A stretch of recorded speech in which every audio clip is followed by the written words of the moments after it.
আসসালামু আলাইকুম প্রিয় দর্শক, বিস্ময়করভাবে সাবেক রাষ্ট্রপতি অ্যাডভোকেট আব্দুল হামিদ থাইল্যান্ডে চিকিৎসা শেষে তিনি দেশে ফিরে এসেছেন। বিস্ময়কর কেন বলছি, নিশ্চয়ই এর কারণ আছে এবং তারই ফিরে আসার মধ্য দিয়ে অনেক ধরনের প্রশ্ন, সরকারের নানান ধরনের নাটকীয়তা আমাদের সামনে যেমন স্পষ্ট হবে, অনেক প্রশ্নের উত্তরও হয়তো আমরা খুব শীঘ্রই পেতে পারি।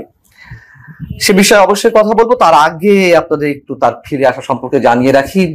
অনেকেই হয়তো এর মধ্যে জেনেছেন, তারপরেও বলি, তিনি রোববার দিবাগত গভীর রাতে বাংলাদেশে এসে পৌঁছান একটি ফ্লাইটে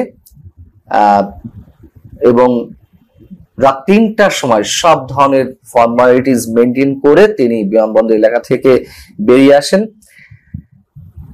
তিনি কোন ধরনের প্রোটোকল চাননি। একজন সাবেক রাষ্ট্রপতি হিসেবে একজন সাধারণ যাত্রী বেশে যা যা করা দরকার তিনি তার সবকিছুই কমপ্লিট করেছেন। বিমানবন্দরের নির্বাহী পরিচালক গ্রুপ ক্যাপ্টেন আব্দুল সামাদ, রাগিব সামাদ, তিনি গণমাধ্যমকে এই বিষয়গুলো নিশ্চিত করেছেন। এবং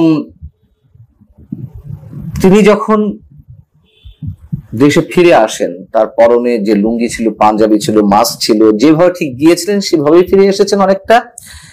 এবং তাকে খুব বিধ্বস্ত দেখাচ্ছিল, খুবই বিধ্বস্ত দেখাচ্ছিল। তার সঙ্গে গত মে মাসে ৮ তারিখে যারা গিয়েছিলেন, তার শ্যালক ডাক্তার নওশাদ খান এবং ছেলে রিয়াদ আহমেদ, তারাও ফিরে এসেছেন। প্রশ্ন হলো যে কেন তিনি ফিরে এলেন? তিনি তো ইচ্ছা করলে থেকে যেতে পারতেন থাইল্যান্ডে, তাই না? আমি মনে করি তিনি জীবনের ঝুঁকি নিয়ে হলেও ফিরে এসেছেন দেশে। তার আটক হওয়ার যথেষ্ট সম্ভাবনা রয়েছে, তারপর তিনি ফিরে এসেছেন। এখন বিষয় হচ্ছে যে তিনি যে থাইল্যান্ডে গেলেন চিকিৎসা উদ্দেশ্যে, এরকম একটি বিষয় তো সরকারের বিভিন্ন মহল কর্তৃপক্ষ বা বিভিন্ন জায়গা থেকে, সরকারের অনুগত হোক বা সরকারের শিখিয়ে দেওয়া হোক, একটা শ্রেণী থেকে এরকম একটি বিষয় এস্টাবলিশ করার চেষ্টা করা হয়েছিল যে তিনি পালিয়েছেন। কেন তিনি পালিয়েছেন, কেন তাকে পালাতে যেতে দেওয়া হলো, এরকম একটি ক্ষোভের সৃষ্টি করা হলো জাতীয় নাগরিক পার্টি এনসিপির নেতাকর্মীদের দিয়ে। তারা যমুনার সামনে অবস্থান নিল এবং দাবি তুলল যে আন্তর্জাতিক অপরাধ ট্রাইব্যুনালে আওয়ামী লীগের বিচার অবিলম্বে শুরু করতে হবে। বিচার তো সবাই চাই, কিন্তু যে প্রক্রিয়ায় মব ক্রিয়েট করে তারা যেভাবে যমুনা প্রধান উপদেষ্টা বাসভবন ঘেরাও করে যেভাবে দাবিগুলো তুললো, আমাদের মনে অনেক ধরনের সন্দেহ জাগছিল। এবং আওয়ামী লীগের রাজনীতি বা আওয়ামী লীগকে নিষিদ্ধ করার দাবি তোলা হলো। আমরা দেখলাম যে নাটকের অংশ হিসেবে আন্দোলনকারীদের উপরে সিটি কর্পোরেশনের স্প্রে ক্যানন মেশিন দিয়ে ঠান্ডা পানি ছিটানো হলো, পানির ব্যবস্থা করা হলো, খাওয়ার ব্যবস্থা করা হলো, নিরাপত্তার ব্যবস্থা করা হলো, আন্দোলন করবে যা সুযোগ সুবিধা দেওয়া দরকার সবকিছু করা হলো এবং আওয়ামী লীগ নিষিদ্ধ করা হলো 10ই মে, আওয়ামী লীগের রাজনৈতিক কার্যক্রম। তখনই আমি বলেছিলাম, যেদিন মানে আওয়ামী লীগের রাজনীতি যে নিষিদ্ধ করা হলো রাজনৈতিক কার্যক্রম, সেদিন নয়, 8 তারিখে যেদিন সাবেক রাষ্ট্রপতি অ্যাডভোকেট আব্দুল হামিদ দেশ ছাড়লেন, ওই দিনই আমি মন্তব্য করেছিলাম, আপনারা একটু খেয়াল করে দেখেন, যে রিফাইন্ড আওয়ামী লীগ গড়ে তোলার কথা বলা হচ্ছে, তাদের নেতৃত্বে যাদের নাম গুঞ্জন আকারে শোনা যাচ্ছিল, তাদের মধ্যে অ্যাডভোকেট আব্দুল হামিদের নাম ছিল, নারায়ণগঞ্জ সিটি কর্পোরেশনের সাবেক মেয়র সেলিনা হায়াত আইভির নাম ছিল, সাবের হোসেন চৌধুরীর নাম ছিল। তো রিফাইন্ড আওয়ামী লীগ যাতে গড়ে উঠতে না পারে, তারই অংশ হিসেবে হয়তো আব্দুল হামিদকে শর্ত দেওয়া হয়েছে, আপনাকে আটক করা হবে নাকি আপনি বিদেশ যেতে চান। হয়তো আব্দুল হামিদ সেটি বেছে নিয়েছেন। এবং ওই রাতেই আমরা দেখলাম 8 মে দিবাগত রাতে সেলিনা হায়াত আইভির বাড়ি ঘিরে ধরলো শত শত পুলিশ। আবার সেলিনা হায়াত আইভির যারা কর্মী সমর্থক ছিলেন, হাজার হাজার সাধারণ মানুষ, তার কর্মী সমর্থক সহ, তারা প্রতিরোধ গড়ে তুললো যে তাকে আটক করতে দেয়া হবে না। এবং তাদের প্রতিরোধের মুখে একটা পর্যায়ে সকালে তাকে আটক করতে সফল হয় পুলিশ। এই সবই একটার সাথে একটা সম্পৃক্ত ছিল। এখন অ্যাডভোকেট আব্দুল হামিদ যে ফিরে এলেন, প্রশ্ন তুলতে পারেন তাহলে কেন তিনি ফিরে এলেন? সবকিছুই নাটকের অংশ। আব্দুল হামিদ নাটক করছেন তা না, হয়তো তাকে শর্ত দেওয়া হয়েছিল, তিনি ঠিকই গেছেন, তার চিকিৎসারও প্রয়োজন ছিল, তবে তিনি জীবনের ঝুঁকি নিয়ে, আটক হওয়ার একটা প্রচন্ড ঝুঁকি নিয়েও তিনি দেশে ফিরে এসেছেন। আচ্ছা, ধরে নিলাম যে এটি নাটক নয়, এটি নাটকের প্লট তৈরি করা হয়নি, রিফান্ড আওয়ামী লীগ গড়ে ওঠা না ওঠার বিষয় হিসেবে তিনি যে বিমানবন্দর ছাড়লেন, ঢাকা আন্তর্জাতিক বিমানবন্দর, ঊর্ধ্বতন কর্তৃপক্ষের অনুমতি ছাড়া তো আর তিনি দেশ ত্যাগ করতে পারেন না, করার কথাও নয়। কিন্তু আমরা দেখলাম যে নাটক করা হলো এবং সেই নাটকের অংশ হিসেবে বলির পাঠা হলেন 4 পুলিশ কর্মকর্তা। কিশোরগঞ্জের এসপি, ঢাকা বা শাহজালাল আন্তর্জাতিক বিমানবন্দরের ইমিগ্রেশন পুলিশের অতিরিক্ত পুলিশ সুপার পদমর্যাদার একজন কর্মকর্তা, একজন উপ সহকারী পুলিশ কর্মকর্তা, একজন উপ পুলিশ কর্মকর্তা, 4 পুলিশ কর্মকর্তাকে বরখাস্ত করা হলো, উদর পিণ্ডি বুদর ঘাড়ে চাপিয়ে দেওয়া হলো, সরকার যেন কিছুই জানে না। তো এটাও নিশ্চয়ই একটা নাটক ছিল। আবার তিনি, এমনও হতে পারে যে তাকে বিদেশে পাঠিয়ে দিয়ে আওয়ামী লীগ নিষিদ্ধের একটা জোরালো দাবি তোলার একটা ব্যবস্থা করা হয়েছিল, সেটিও আমরা দেখলাম। কিছু তো একটা হবে, কোনো না কোনো নাটকের অংশ তো হবে, এবং নিশ্চিতভাবে তা হয়েছে। এখন প্রশ্ন হচ্ছে যে তাকে কি আটক করা হবে? যেভাবে একের পর এক হত্যা মামলা আওয়ামী লীগের শীর্ষ নেতাদের বিরুদ্ধে, সাংস্কৃতিক কর্মীদের বিরুদ্ধে, খেলোয়াড়দের বিরুদ্ধে হয়েছে, তা তো এখন তুমুলভাবে সমালোচিত দেশে এবং আন্তর্জাতিক অঙ্গনে। সব মামলায় যে একবারে বানোয়াট আমি সে কথা বলবো না, কিন্তু আওয়ামী লীগকে নিশ্চিহ্ন করতে, আওয়ামী লীগের বিচার হোক আমরা সবাই চাই, আওয়ামী লীগের নেতা কর্মীদের, কিন্তু আওয়ামী লীগের রাজনীতি নিষিদ্ধ হোক এটি যেমন অনেক রাজনৈতিক দলও চায়নি, বিএনপিও চায়নি। সবগুলো তো হচ্ছে মানুষের চাওয়ার বাইরে। এবং আব্দুল হামিদকে আটক করা হতেও পারে, এই সরকার তো কোনো কিছু পরোয়া করছে না, যা ইচ্ছে যেমন ইচ্ছে তা করে যাচ্ছে। আব্দুল হামিদ, আমি আগেই মন্তব্য করেছি, অন্তত আওয়ামী লীগের যে কয়েকজন সিনিয়র নেতা আছেন তাদের মধ্যে অনেক কম বিতর্কিত, এবং তিনি হত্যার জন্য নির্দেশ দিবেন এমনটা মনে করার কোনো কারণ নেই। সবচেয়ে বড় কথা, 5 আগস্ট আওয়ামী সরকারের পতনের পর থেকে তিনি এলাকাতে অবস্থান করছিলেন, সেলিনা হায়াৎ আইভু অবস্থান করছিলেন, সাবেক পরিকল্পনা মন্ত্রী আব্দুল মান্নান তিনি অবস্থান করছিলেন। কেন করছিলেন? তারা তো ইচ্ছা করলে পালাতে পারতেন, পালাননি তো।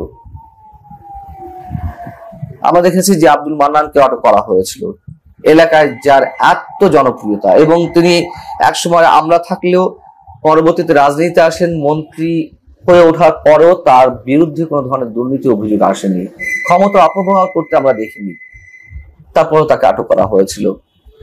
সরকারের যে একের পর এক নাটক, এগুলো মানুষের সামনে খোলাসা হচ্ছে, নানান ধরনের প্রশ্নের উত্তরও মিলছে। আব্দুল হামিদকে কেন বাইরে পাঠানো হয়েছিল, অথবা তিনি গিয়ে বা কেন জীবনের ঝুঁকি নিয়ে ফিরে আসলেন, এগুলো কোনো স্বাভাবিক হিসেব নয়। ভিতরে অনেক কিছু ঘটছে এবং অনেক কিছু ঘটবে, আমাদের দেখার অপেক্ষা মাত্র। ভালো থাকুন সে পর্যন্ত। আল্লাহ হাফেজ।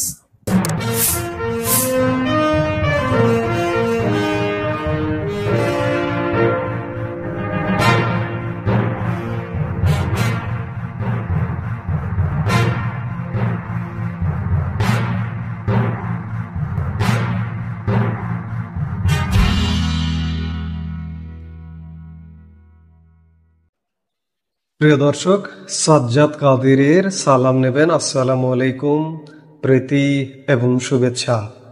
এই মুহূর্তে আপনাদের সামনে কথা বলতে এসেছি। সাবেক রাষ্ট্রপতি দেশে ফিরলেন, প্রধানমন্ত্রী শেখ হাসিনাও ফেরবার প্রস্তুতি নিচ্ছেন। সাবেক রাষ্ট্রপতি আব্দুল হামিদ গত 8 মে তিনি গুরুতর অসুস্থ হয়ে চিকিৎসার জন্য গিয়েছিলেন। তিনি এতটাই অসুস্থ ছিলেন যে হুইল চেয়ারে লুঙ্গি পরে তাকে বিদেশ যেতে হয়েছিল। এবং তিনি আসলে এতটাই অসুস্থ, চিকিৎসা শেষে দেশে ফিরেছেন প্রায় 31 দিন। গতকাল রাতে, মধ্যরাতে, রাত 1:45 শাহজালাল বিমানবন্দরে তিনি অবতরণ করেছেন এবং এয়ারপোর্টের আনুষ্ঠানিকতা শেষ করে তিনি রাত 3টায় এয়ারপোর্ট ত্যাগ করেছেন। তিনি এতটাই অসুস্থ, তিনি তার শারীরিক অবস্থা, বিশেষ করে তার ছেলে, তিনি বিদেশ যাওয়ার পরে তার ছেলে ফেসবুকে স্ট্যাটাস দিয়ে যেটি বলেছিলেন যে আব্দুল হামিদ নিতান্তই চিকিৎসার জন্য যাচ্ছেন, তিনি অসুস্থ, তিনি দাঁড়িয়ে থাকতে পারেন না, হুইল চেয়ারে চলেন, এমনকি তার ওজন কমতে কমতে এতটাই কমে গেছে যে 54 কেজিতে নেমেছে, যার দরুন তার জামা কাপড় গায়ে হয় না। এই জামা কাপড় না হবার কারণে তিনি লুঙ্গি পরে বিদেশ গেছেন, লুঙ্গি পরে বিদেশ থেকে এসছেন। অথচ গত 8 মে যখন আব্দুল হামিদ বিদেশে গেলেন, সেই সময় এই যে বর্তমানের যে দখলদার সরকারটি, তার বিদেশ যাওয়া নিয়ে যে পরিমাণ নেতিবাচক নাটক, যে পরিমাণ নেতিবাচক হিংসা আমাদের দেশে, আমাদের সমাজে ছড়িয়ে দিল, তার নজিরবিহীন। এই দখলদার সরকার এবং সরকারের যারা বাহিনী আছে, সরকারের যেসব রাজনৈতিক দল আছে, তাদের হিংসার আগুনে এক প্রকার জ্বলে উঠল চারপাশ। এতটাই যে রাষ্ট্রপতি, সাবেক রাষ্ট্রপতি আব্দুল হামিদ দেশ ছেড়ে পালিয়ে গেছেন। গণমাধ্যম বলছে যে কেউ কেউ বলছে পালিয়ে গেছেন, কেউ কেউ না, স্বয়ং এই যে বর্তমান যে আমাদের এই যে রাষ্ট্র, এই যে দেশ, এই দেশে একটি দখলদার সরকার, স্বয়ং এই সরকারটি রাষ্ট্রীয়ভাবে এমন কথা বলেছে। এবং রাষ্ট্রীয়ভাবে বলবার কারণে কমপক্ষে 3 জন পুলিশ কর্মকর্তার চাকরি খেয়েছে। এবং রাষ্ট্রপতি আব্দুল হামিদ বিদেশ যাবার 1 দিন বা 2 দিন পরে স্বয়ং স্বরাষ্ট্র উপদেষ্টা এয়ারপোর্টে গিয়ে ভিজিট করলেন, ভিজিট করে বললেন যে পালিয়ে গেছে, পালিয়ে যাবার কারণে যারা জড়িত তাদের শাস্তিমূলক ব্যবস্থা নেওয়া হবে। এবং সেই শাস্তিমূলক ব্যবস্থা নেওয়া হলো 3 জন পুলিশ কর্মকর্তার বিরুদ্ধে। রাষ্ট্রপতি আব্দুল হামিদ দেশে ফিরে এসেছেন। এখন সরকার কি করবে? সে সময় তিনি যখন চিকিৎসার জন্য বিদেশে গেলেন, তখন বেশ তো নাটক হলো। তিনি যে চিকিৎসার জন্য বিদেশে গেছেন এবং তিনি যথাসময়ে চিকিৎসা শেষে দেশে ফিরবেন, এটি তার ছোট ছেলে ফেসবুক স্ট্যাটাস দিয়েও জানিয়ে দিয়েছিল কিন্তু। এবং তিনি, সাবেক রাষ্ট্রপতি আব্দুল হামিদ, কথা রাখলেন। 31 দিনের চিকিৎসা শেষে তিনি দেশে ফিরেছেন। এখন সরকারের স্ট্র্যাটেজি কি হবে? আব্দুল হামিদের নামে কিশোরগঞ্জে একটি মিথ্যা হয়রানিমূলক হত্যা মামলা আছে। এই মামলার কারণে তার বিদেশ যাওয়া নিয়ে সেই সময় প্রশ্ন উঠেছিল। আব্দুল হামিদ, যেটি জানা যাচ্ছে যে তিনি দেশে ফিরবেন, তিনি যদি মৃত্যুবরণ করেন তিনি দেশের মাটিতে মরবেন, এমনকি তিনি গ্রেপ্তার হবারও প্রস্তুতি নিয়ে এসছেন। এই যে গুরুতর একজন অসুস্থ মুমূর্ষু একজন রোগীকে ইউনূস সরকারকে অ্যারেস্ট করবেন? দেখি, করুন, কেমন পারেন। আপনাদের সেই সময় উনি যখন বিদেশ গেলেন সেই সময়ের নাটক দেখলাম, এখনকার নাটকটা একটু দেখতে চায় দেশবাসী। আপনারা যত নাটক করবেন, যত জল ঘোলা করবেন, তত আপনাদের বিপদ সামনে আরো বেশি করে আসবে। আমি যেটি বলছিলাম যে রাষ্ট্রপতি আব্দুল হামিদ দেশে ফিরেছেন, একই সাথে আওয়ামী লীগ নেতারাও কিন্তু দেশে ফিরবার প্রস্তুতি নিচ্ছেন। প্রধানমন্ত্রী শেখ হাসিনা, আমি প্রধানমন্ত্রী বলতে চাই, তিনি পদত্যাগ করেননি, প্রধানমন্ত্রী শেখ হাসিনাও দেশে ফিরবার প্রস্তুতি নিচ্ছেন। কি করবেন? মসনদ সামলে রাখতে পারবেন? ইতিমধ্যে তো আওয়ামী লীগ নেতাকর্মী, নিরীহ মানুষের প্রায় 3.5 লক্ষ মানুষকে গ্রেপ্তার করেছেন। বাংলাদেশের জেলের ধারণ ক্ষমতা মাত্র 42,000। সেখানে হয়তো গাদাগাদি করে সর্বোচ্চ 1 লাখ রাখা যায়, কিন্তু আপনার এই 3.5 লক্ষ মানুষকে পুরো বাংলাদেশকে একটা জেলখানা, পুরো বাংলাদেশকে অবরুদ্ধ করে 3.5 লক্ষ মানুষকে কোথায় রেখেছেন? এটিকে একটু জবাব দেবেন। আজকে আপনারা এই যে 10 মাসে যে বিতর্কিত কর্মকাণ্ড করেছেন, ডক্টর মোহাম্মদ ইউনূসের নেতৃত্বের সরকার, ডক্টর মোহাম্মদ ইউনূস, বিগত আওয়ামী লীগ সরকার 16 বছরেও তা করেনি। আমরা আওয়ামী লীগ সরকারের সমালোচনা করতাম, কিন্তু আওয়ামী লীগ সরকারের আর সমালোচনা করব না, কারণ আপনাদের তুলনায় আওয়ামী লীগ কিছুই করেনি। আওয়ামী লীগ যা কিছু করেছে, বাংলাদেশের মানুষকে উন্নত জীবন দিয়েছে। কিছু বিতর্ক এগুলো নিয়ে আর আলাপ করতে চায় না, কারণ আপনারা তার থেকে ঢের বেশি বিতর্কের সৃষ্টি করেছেন। আমরা একটু দেখতে চাই যে সাবেক রাষ্ট্রপতি আব্দুল হামিদকে আপনারা অ্যারেস্ট করেছেন। আওয়ামী লীগ নেতারা একে একে দেশে ফিরছেন, ফেরবার প্রস্তুতি নিচ্ছেন, তাদেরকে অ্যারেস্ট করবেন। প্রধানমন্ত্রী শেখ হাসিনাকে অ্যারেস্ট করবেন, সেই প্রস্তুতি আছে? সেই গ্রেপ্তারটা করতে পারবেন? গ্রেপ্তার করে কি মসনদটা ধরে রাখতে পারবেন? আপনারা যে স্বপ্ন দেখছেন, ডক্টর মোহাম্মদ ইউনূস স্বপ্ন দেখছেন, যার কারণে আমরা বিভিন্ন জায়গায় এত ব্যর্থতার ফলেও শুনতে পাই ভাড়া করা লোক দিয়ে যে 5 বছর 5 বছর 5 বছর। এই যে পরশুদিন এদের মাঠেও কিছু ভাড়া করা লোককে এনে সামনে দিয়ে তাদের কণ্ঠ বলা হচ্ছে যে আপনি কারো কথা শুনবেন না, আপনি 5 বছর চালিয়ে যান। 5 বছরের কথা কে বলে? বাংলাদেশের কোনো বিবেকবান মানুষ বলবে 5 বছরের কথা? মানুষ তো বলবে যে এই মুহূর্তে বিদায় নিন। মানুষ বলছে এই মুহূর্তে বিদায় নিন, কান পেতে শুনুন, শুনতে পাবেন। কিন্তু আপনাদের এখন কান নেই, আপনাদের চোখ নেই। ডক্টর মোহাম্মদ ইউনূস এবং ইউনূসের সরকারে যারা আছেন তাদেরও কান নেই, তাদেরও চোখ নেই। কাজেই আপনারা যা করছেন এমন বিতর্কের জন্ম দিয়েছেন যে বিতর্ক বাংলাদেশের ইতিহাসে, বাংলাদেশ স্বাধীন বাংলাদেশের ইতিহাসে, এমনকি পাকিস্তান পিরিয়ডে ব্রিটিশ শাসনের অবসানের পর আমরা যে পাকিস্তান শাসনটা পেয়েছি 24 বছরের, সেই 24 বছরের শাসন আমলেও বাংলাদেশে এই মুহূর্তে যে ন্যাক্কারজনক ঘটনাগুলো ঘটছে, ঘটেনি। আপনারা সেটি ঘটিয়েছেন, 10 মাসে সেটির প্রমাণ দিয়েছেন। কাজেই সাবেক রাষ্ট্রপতি এলো, আওয়ামী লীগ নেতারা আসছে, প্রধানমন্ত্রী শেখ হাসিনা আসবেন। আপনাদের স্ট্র্যাটেজিটা কি হবে? আপনারা প্রস্তুতি নিন। আপনাদের কি এই প্রস্তুতি আছে যে এতগুলো নেতাকর্মীকে 3.5 লক্ষ গ্রেপ্তার করেছেন, আরো নেতাকর্মীকে গ্রেপ্তার করবার মতো অবস্থা আছে? সাবেক রাষ্ট্রপতি আব্দুল হামিদকে কি অ্যারেস্ট করতে পারবেন? প্রধানমন্ত্রী শেখ হাসিনা দেশে ফিরছেন, তাকে কি অ্যারেস্ট করতে পারবেন? এবং অ্যারেস্ট করে কি আটকে রাখতে পারবেন? পারবেন না। সেই সময় গত 10 মাসে আপনারা পরীক্ষায় ফেল করেছেন, সেই জায়গাটি আপনারা পারতেন। বিগত সময়ে যেসব অনিয়ম হয়েছে সেগুলোর বিরুদ্ধে আপনারা যদি ভালো কিছু হতেন তাহলে আপনারা পারতেন, কিন্তু আপনারা ভালো কিছু নয়। আমি বললাম যে পাকিস্তান পিরিয়ডেও, বিগত 78 বছরেও এই যে স্বাধীনতা লাভ করেছেন, ভারত স্বাধীনতা বা পাকিস্তান স্বাধীনতা ব্রিটিশ শাসনের জাতাকল থেকে বেরিয়েছে 77 বছর হয়ে গেছে, বাংলাদেশের 54 বছর। এই 54 বা 77 বছরে বাংলাদেশে এই মুহূর্তে যে পরিমাণ ন্যাক্কারজনক ঘটনা ঘটছে তা ঘটেনি। তো কাজে এই যে এত নাটক করলেন, রাষ্ট্রপতি আব্দুল হামিদ পালিয়ে গেল, এখন কি জবাব দেবেন?